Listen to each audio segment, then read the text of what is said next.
All right. Hopefully, you guys enjoyed episode one. 1 week later, this is episode two. All right. So, in this video, what we're going to break down is the exact steps on how we take students from $10,000 a month to $20,000 a month. I don't want to take up too much of your time, but if you guys are enjoying this content, please take a moment, pause the podcast, pause the YouTube channel. If you're watching on YouTube, make sure you're subscribed, leave a comment, leave a thumbs up, right? If you're listening to the podcast, make sure you're subscribed, leave a 5-star review and write a little review as well. All right, I don't want to take up too much of your time. Hopefully you guys enjoy. All right, coach, Mastery Accelerator coach, I must add. Inside of this video, I'm going to break down the methodology on how you are to take Mastery Accelerator students through the program and really what the most important parts are to make sure that we can accomplish our objective here, which the objective for a Mastery Accelerator student is to take them from right around $10,000 a month to getting them to right around $20,000 a month before we springboard them into the mastery program. So I'm sharing my screen here and I'm going to go through the playbook right now. So like I said, the objective is to take them from right around $10,000 a month to get them right around $20,000 a month. All right. So what you're going to notice is the first 1, 2, 3, 4, 5. Yeah. The first 5 of the 6 steps are really just finalizing in putting a bow on a lot of the things they learned in apprenticeship. Okay, so it's really apprenticeship on steroids. And then towards the end, once we feel really good about these 5 aspects I'm about to go through, that is when we'll help them with their first 1 and potentially even 2 hires in the program, depending on how fast they move. Okay, so the very first step that you are going to take your clients through is you're going to help them develop a very clear message on what challenge they solve and who they solve it for. Finalizing marketing.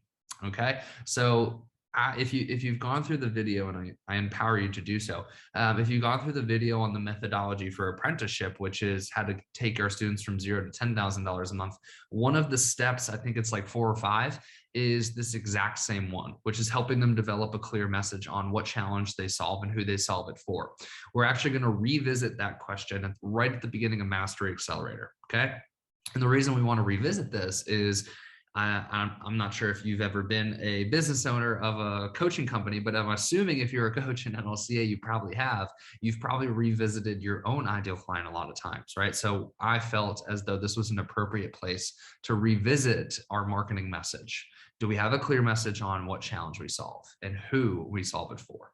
All right, then secondly is making sure that that message that they want to convey is actually being conveyed in their Instagram bio, in their content, and making sure that they're actually doing a good job, because there are some coaches that have this amazing vision and awesome challenge they want to solve and who they want to solve it for, but then you go to look at their Instagram and it's not very clear, right? It's not very clear that that's the problem that they solve and who they solve it for.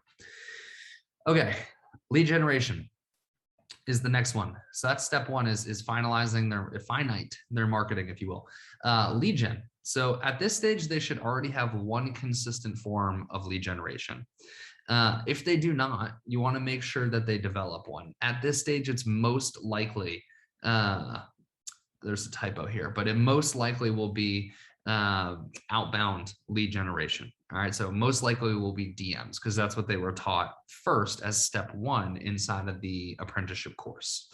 All right, and you can always refer to this cheat sheet right here, because this takes you through the 5 different layers of lead gen that we work our students through.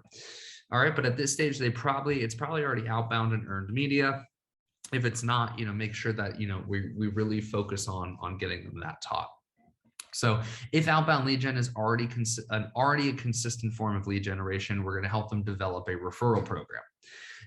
Some students, you'll notice, come into the Mastery Accelerator and they're getting a lot of their business from referrals, to which at that case, you'll do the opposite. Instead of, going on to step 3, which would be ads, you'll actually go back to step 1, which is instituting an outbound messaging system in earned media. All right. So at this stage, we want to make sure that they have 2 really consistent forms of lead gen. That will be step 1 and step 2. Step 1 being outbound and earned media, and step 2 is being a referral system. Okay. Once you are consistently doing outbound lead gen effectively on your own, that is when we can hire a DMer. All right, so this is really important.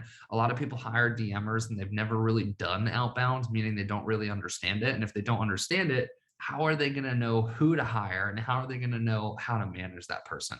So I think it's really important that you get them effective at outbound themselves before we start actually hiring. And at any point, if you get lost with lead gen, you could refer to this Google Doc right here. All right, so we finalized their marketing, we finalized their lead gen, up until this point at least. Now we're going to move on to step 3, which is delivery systems. You're going to notice that this one's pretty lengthy. And I'll just speak to like the overarching point here. The reason it's so important for us to make sure that their program produces a consistent result at this point is after this program, they go into Mastery. And in Mastery, the main thing that we teach them is we teach them ads. And what ads do is if your program is not good, meaning your program is not producing a consistent result, then spending money on marketing with having a bad program is only going to expedite other people in the market learning that your program sucks. So we have to make their program really good before we really start putting money behind the program to market it, right? Because if the program's not good, like I said, we're just going to expedite people finding out that the program sucks. Okay. So here are the key points. Ensure the onboarding week-to-week experience and the re-sign process is clearly developed. You want to fix any weak links there. Get to the point where you want to get them to the point where they know these 3 areas so well that they feel like they could teach anyone their own systems.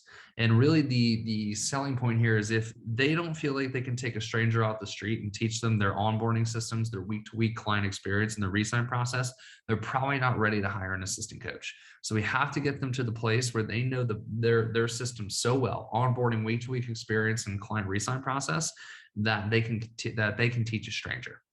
So that's point 1. Point 2, make sure your delivery is congruent with your marketing message. This means that the message you are marketing is actually the problem that you're solving. All right, so check the marketing, check the program. You know, if the marketing is congruent with the program and vice versa, we're good to go. All right, the next one here is making sure they have a means of tracking client success. Could be churn rate, could be client satisfaction, could be re-sign rate, right? You'll notice this in the data tracking module, but making sure that now they're starting to track client success. And the reason that's important is, you know, at this stage of business, they should really start to focus on data, because in Mastery, their goal is to become a leader, is to become a true CEO. And a lot of decision making is going to be made off data. And if we aren't starting the practice of tracking data now, it's going to be really hard to do it later on. All right, the next one here is ensuring that their program is producing consistent results. If we notice that their clients are getting consistent results, we're good. If we notice their clients are not getting consistent results, probably need to work a little bit more on the program. Okay, the last skill that we just need to check in on is increasing their sales skills. So really, we want their close rate to be more than 40%. And if it's more than 40%, we probably don't have to look too much into this, but you know, you could still do your due diligence here, which is making sure they have clear sales targets, defining if they're going to do a 1 or a 2 call close moving forward. You know, at this stage, if they were in apprenticeship and they were doing a 2 call close, and now they feel a lot more skilled with their sales, now would be a good time to test a 1 call close. All right. So the goal, in my opinion, is to get all these fitness businesses doing 1 call close, because it's a very emotional buy, right? Fitness is a very emotional buy, and longer sales cycles are more tied to like logical buys, right? They're more tied to like, you know, buying super expensive softwares and things of that nature. But when it comes to like, yeah, it's high ticket, but it's not like, you know, $50,000, right? It's like $1,000 to $3,000 is generally the range. When it comes to like that price point, and this just being about their health and fitness, which mostly is tied to emotions, it's better to not take advantage is a bad word, but capitalize on the opportunity of their current emotional state, meaning like, shit, I just walked up the stairs yesterday, I'm so out of shape, I need to make a change, because that emotional state is fleeting. It's fleeting. Yeah. So the longer we make the sales cycle, the more opportunity we're giving somebody to fall off, because they're out of that emotional state of needing to make a change. So if you can really nail down a 1 call close, it's going to set you up for a lot more success, in my opinion. Okay, the next thing here is really just finalizing their sales script, continuing to develop the skill of selling, continuing to work through the basics of sales tracking, and then also getting their close rate to over 40%. All right, the last step here is using hiring 101 as like your North Star, helping them hire a DMer and then an AC or an AC and then a DMer. All right, so those are all your steps for Mastery Accelerator. Now, go crush it.